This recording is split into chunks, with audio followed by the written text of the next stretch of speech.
Здравствуйте, уважаемые подписчики и гости нашего канала. Уже несколько дней стоит нестерпимая жара. Мне захотелось поохотиться на крупного карася с херабуной. Весна в этом году была очень холодная, и карасевые водоемы стали прогреваться только сейчас, когда наступило реальное лето с температурой воздуха до 31 градуса. Как известно, чем жарче погода, тем радикальнее карась ищет укрытие среди камыша или любой другой водной растительности. Эта растительность создает для рыбы спасительную тень. Кроме того, на мелководье вода прогревается быстрее, чем на глубине. Вся живность, которой питается карась, тоже предпочитает обитать именно тут, в прибрежной, заросшей водной растительностью зоне. На рыбалку удалось выбраться не утром, а лишь после обеда.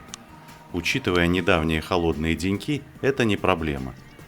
Вот когда жара постоит с недельку, то о послеобеденной ловле можно будет забыть, и рыба станет проявлять активность лишь ночью и в утренние часы.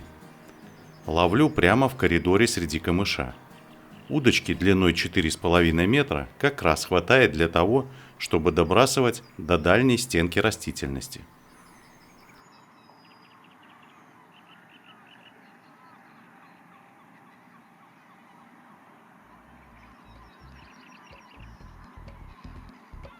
Кстати, о снасти. Удочку с учетом того, что ловить придется в стесненных условиях, выбрал мощную – хард. С более мягкой удочкой в камыше рыба будет просто неуправляемой. Крючки использую безбородые, номер 6. Данные крючки очень острые, легко засекают рыбу, но если крючок зацепится случайно за одежду или воткнется в палец, то его легко достать. В херабуне используется огрузка в виде свинцовой ленты. За счет этого достигается точнейшая настройка поплавка и, кроме того, сама огрузка подвижная. При ловле на мели грузик можно сдвигать вплотную к килю поплавка. Тесто самодельное, из сухой картошки, карасевой прикормки, белка, кокосовой стружки и разного количества глютена. Для начала ловли, чтобы быстрее закормить место с крючков, буду использовать тесто с очень малым количеством глютена. А когда пойдет непосредственно ловля, тесто с большим количеством глютена будет дольше и лучше удерживаться на крючках. Само тесто удобно замешивать деревянной палочкой в мягкой силиконовой чашечке с использованием мерной емкости для воды и сухой смеси. Если воды добавлять 1 к 1, то тесто будет очень нежное. Если же воды добавлять чуть меньше, то тесто получится уже поплотнее. Возвращаемся обратно на водоем.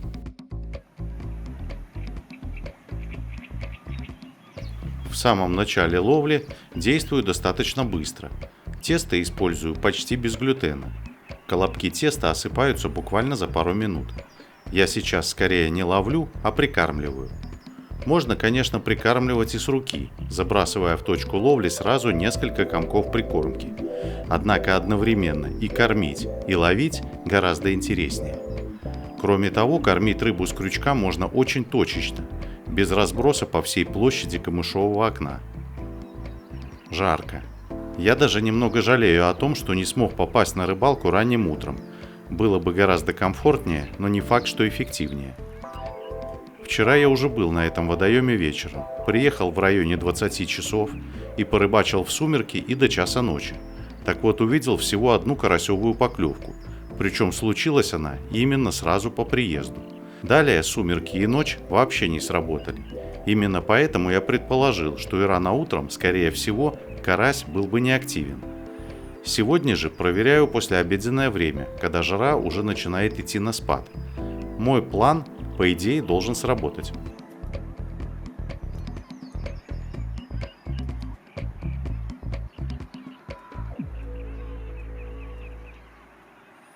Выполняю очередной заброс под самую кромку камыша. Солнце от меня справа, и там теневая зона. Поплавок виден не очень. Приходится двигаться, чтобы словить положение, когда антенку можно более четко рассмотреть. Со стороны такая перекособоченная поза выглядит смешно, но дело в очень тонкой антенке поплавков для ловли на херабуну. Я сейчас использую удочку длиной 4,5 метра, и сказать, что антенка видна просто идеально, нельзя. Мне вообще больше всего нравятся удочки длиной около 3,6 метра. Вот там все нюансы работы поплавка видны хорошо и ловить гораздо более комфортно. Ага, все-таки поклевка. Крупный карась дернулся несколько раз в окне и через несколько мгновений стремительно нырнул в камыши. Я кистью не смог его сдержать, а вторую руку на помощь подключить просто не успел. Да, жалко. Пробую немного подождать, в надежде, что карась выйдет из камыша.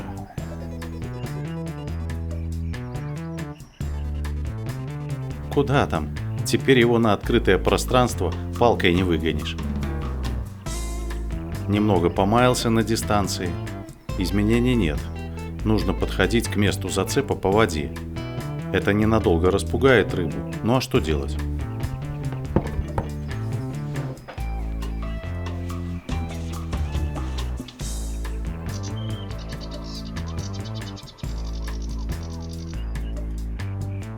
Увидел, что зацеп случился только крючком, поплавок свободен, поэтому решил оборвать поводок.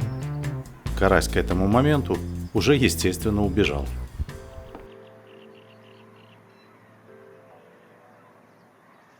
Сейчас сорвался хороший карась, здоровый, ничего не мог с ним сделать. То есть у меня поводок был 0,18.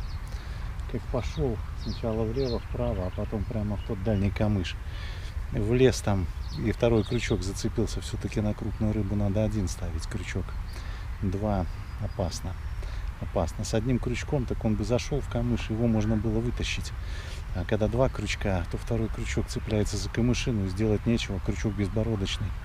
А рыба, пока я тут еще сидел, потом подошел, начал тянуть, но туда дойти не смог в болотниках, пришлось отрывать. Вот один крючок на 0,18 оторвал, а второй крючок был пустой. Скорее всего, когда крючок зацепился, со второго крючка карась соскочил, потому что бородки нету, и все. Но, к сожалению, рыбу не вытащил. Тем не менее, поклевка была очень красивая в тенечке. Вот это с правой стороны. Супер. Прошло буквально несколько минут, и новая поклевка. Да, не так уж и пуглив этот карась. Жалко только, что не крупный попался, но довольно упитанный и красивый.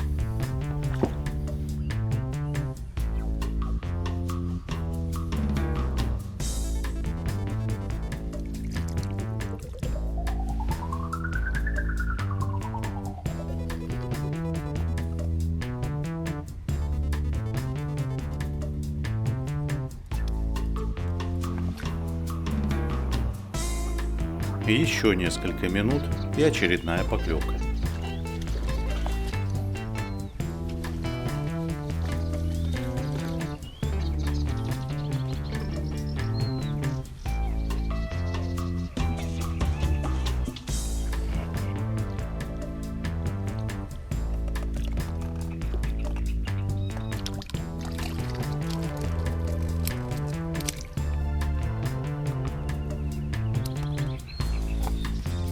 Судя по сбитой с двух сторон чешуе, этого карася кто-то уже пытался или съесть, или просто поймать. Ничего, не бойся, я тебя сейчас отпущу.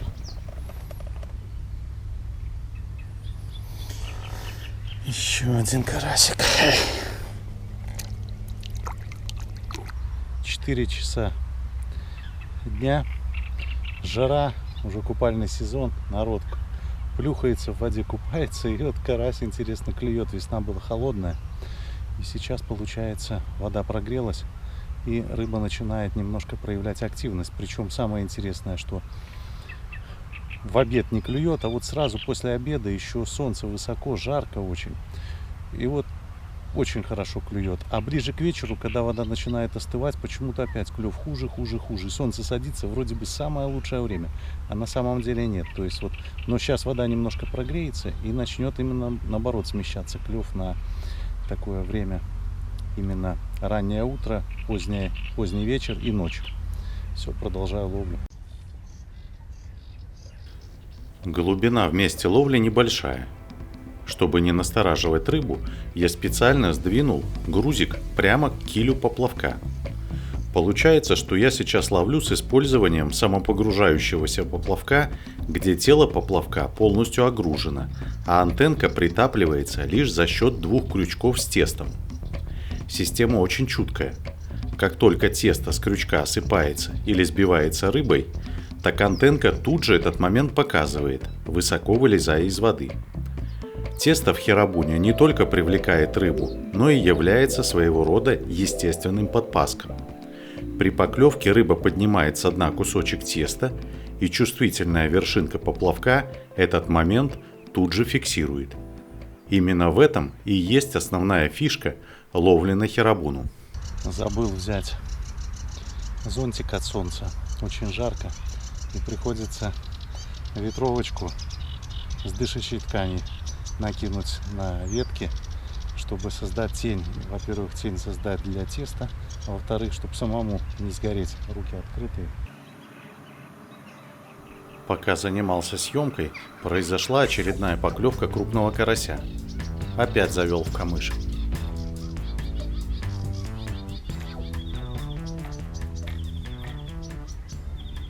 Только что сорвался карась хороший. Такой граммов 600-700. Вон там прям посередине такие мелкие кустики. И вот несмотря на то, что удочка у меня хард, то есть мощная, не смог ничего сделать. То есть сразу пошел и в траву. 2 крючка, в принципе, на херабуне у меня стоит. С одной стороны это плохо в траве, когда ловишь. С другой стороны хорошо, зато выкармливается лучше.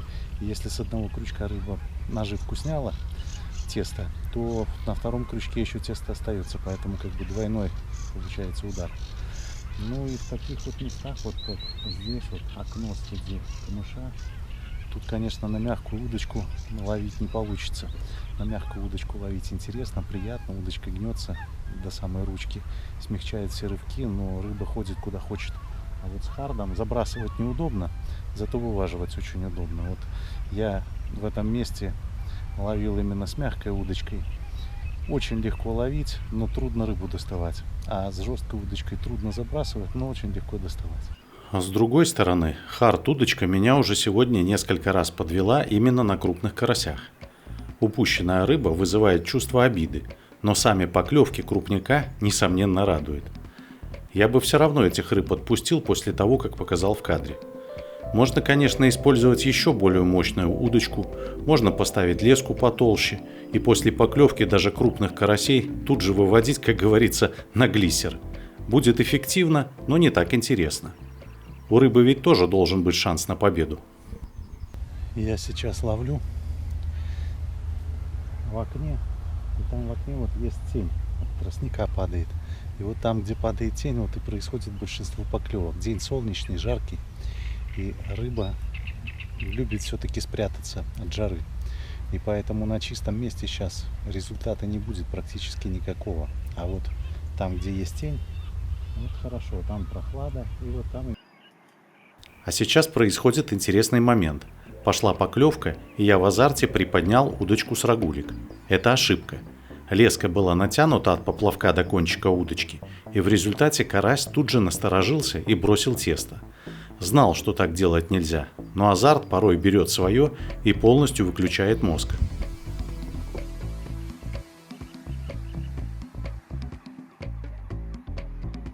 Буквально на секунду отвлекся, а настороженный крупный карась вернулся и все-таки клюнул. Опять завел в камыш. Ну и слоники тут водятся.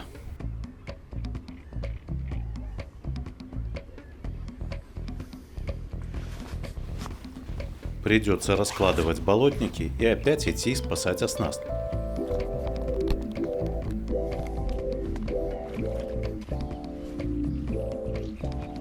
В этот момент я в азарте совершенно забыл, что у меня под рукой есть подсак.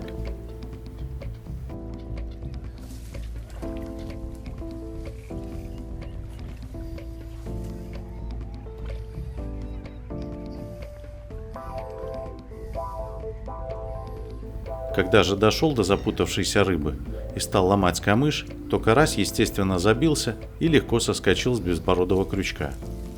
Жалко. Красивый был, золотистый упитанный бродяга.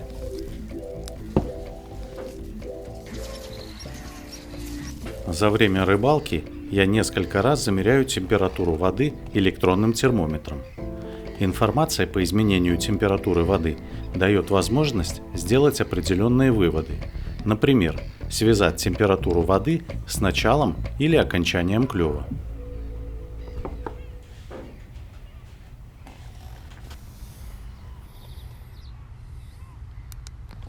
Ну что, сейчас уже 7:30.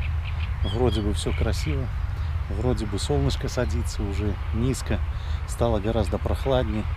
А клёва уже нет. Вот самый лучший клёв был в тот момент, когда была дикая жара. Когда с меня буквально градом подтек. Вот в этот момент и клевало. Хорошие сходы были. Поставил я сегодня леску 0,18. Слишком тоненькая. Надо сюда другую оснастку сделать. Сделаю оснастку 0,23, 0,24 основная будет. И поводок 0,2. И вот тогда я дам бой вот этим крупным карасям, которые плавают куда хотят после подсечки. Самое интересное, что лучший клев был при температуре воды 29 градусов, а при 28 градусах еще клевало. Вот сейчас 27,5 и уже не клюет. Но это, естественно, сейчас происходит именно в тот момент, когда после холодной весны началась жара. И вот сейчас жара, рыба еще не привыкла к этой жаре. А вот когда будет еще несколько дней постоит жара, и днем она уже клевать перестанет и перейдет только утром кормиться, вечером и ночью. И поэтому вот за этими карасями можно будет вернуться через дня 3-4, вот когда уже наступит конкретный купальный сезон, когда все вокруг по водоемам уже начнут купаться, вот в этот момент уже можно будет ловить ночью. Солнце садится прямо на глазах. Я решил все-таки остаться и порыбачить на вечерней зорьке. Вчера это не принесло успеха. А вдруг сегодня сработает? Может быть, карась за день прилично перегрелся и сейчас ожидает живительной вечерней прохлады.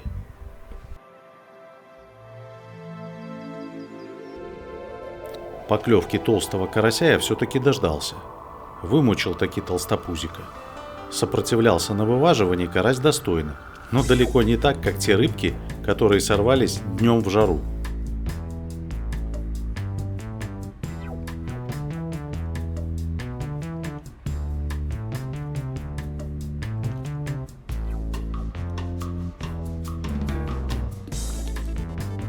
Тем не менее, хорошая получилась точка в сегодняшней рыбалке.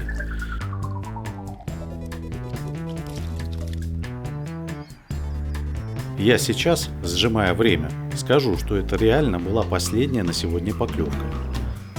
Рыбу удалось взять, и это приятно. Сегодняшняя рыбалка дала почву для размышления, и сюда я собираюсь вернуться уже более подготовленным. Посмотрим тогда, караси, кто кого. Ну а сейчас до новых встреч, друзья!